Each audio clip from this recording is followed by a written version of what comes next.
Assalamualaikum warahmatullahi wabarakatuh. Perkenalkan, saya Rahma Yulia Putri, mahasiswi dari Universitas PGRI Sumatera Barat, jurusan Pendidikan Bahasa dan Sastra Indonesia.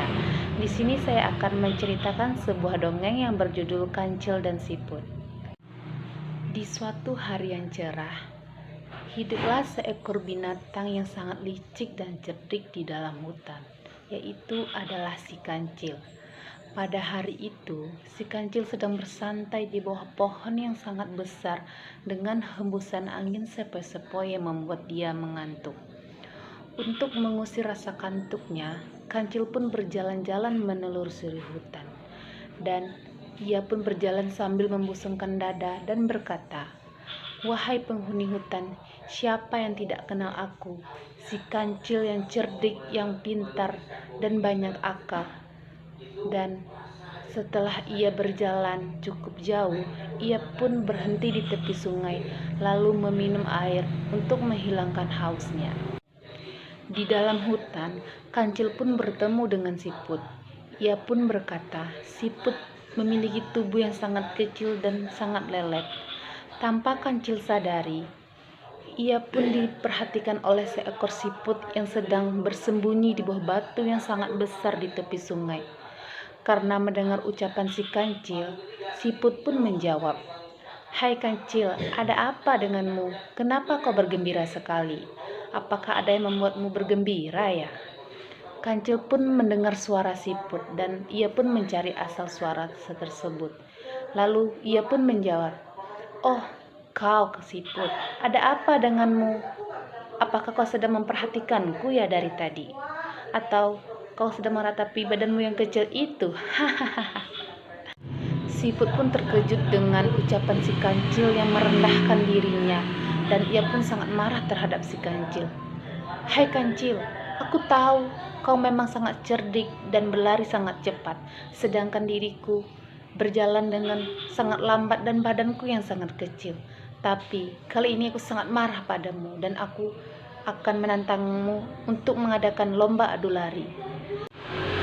Tanpa pikir panjang, si kancil pun menerima tantangan si siput, karena ia tahu si siput tidak akan menang darinya, karena siput memiliki tubuh yang sangat kecil dan berjalan yang sangat lambat. Namun ketika ia mendengar tantangan dari siput, ia pun tertawa. "Mana mungkin kau akan menang siput, sedangkan badanmu sangat kecil dan kamu berjalan sangat lambat." Dan siput pun menjawab, "Bagus sekali kalau begitu. Besok kita akan berkumpul di sini pagi hari."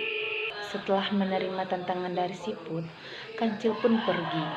Lalu siput pun memanggil teman-temannya untuk berkumpul agar membantunya. Ia meminta agar teman-temannya berkumpul di sepanjang jalur perlombaan lari. Dan keesokan harinya mereka pun berkumpul. Lalu kancil pun berkata, "Bagaimana siput? Apakah kau sudah siap berlari denganku? Atau kau sudah siap menerima kekalahan?" Siput pun menjawab, "Tentu saja aku siap, aku akan menang."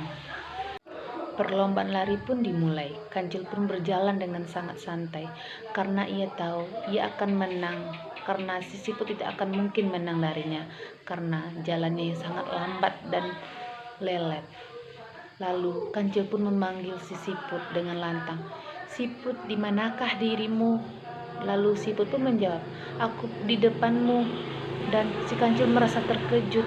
Bagaimana bisa ia sudah ada di depanku?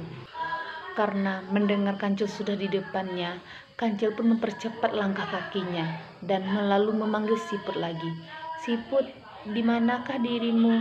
Dan siput pun menjawab, "Aku ada di depanmu."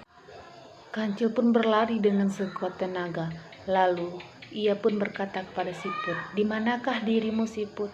Dan siput pun tidak menjawab karena ia sudah melewati garis finish. Dan ketika ia mengetahui siput sudah menang, ia pun merasa malu dan merasa lelah.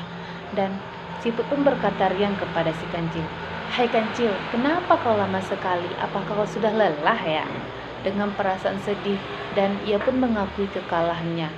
Dan siput pun berkata, "Makanya jangan sombong, kamu emang cerdik, tapi bukanlah yang terpandai."